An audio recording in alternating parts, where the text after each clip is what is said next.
O'sha qanjig'ini oldiga shoshayapsanmi? Ha jonim, hozir uydan chiqib oling. Ha, men ham sog'indim. Telefon qilaman. Xo'p, uydan chiqishim bilan uchib boraman. Xo'p. Mali! Mali! Ha, beda. Nima bu ahvol? Nimaga tozalamading? Kichkina yig'lab qoluvdi, shunga. Mana dadasi hozir tozalayman. Bolani menga bahona qilma, tushundingmi? Vaqtida tozalab qo'yish kerak edi. Dadasi hozir tozalab beraman. Onangiz sanib. Farosatingiz sanib. Barxonangacha o'zim tozalab olaman. Harom qilding kayfiyatimni. Turqi tarovatingga sanib, befarosat. Harom. Chinursin. Ko'rmaysizmi-da? Shoshilib turgandi. Menga ber oyoq kiyimingni. Tinchlikmi-da? Ber. Ikkinchisini ham ber.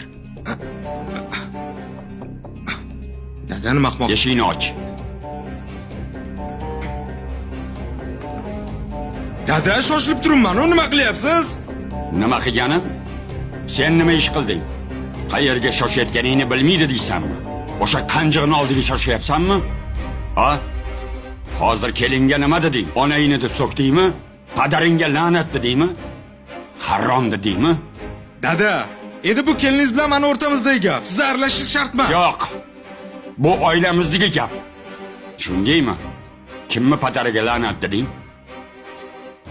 Otasi bir umr yetti bukilib ishlab, bir qizni voyaga yetkazib, senga xotinlikka bergani uchun padaringga la'nat dedingmi? Ha?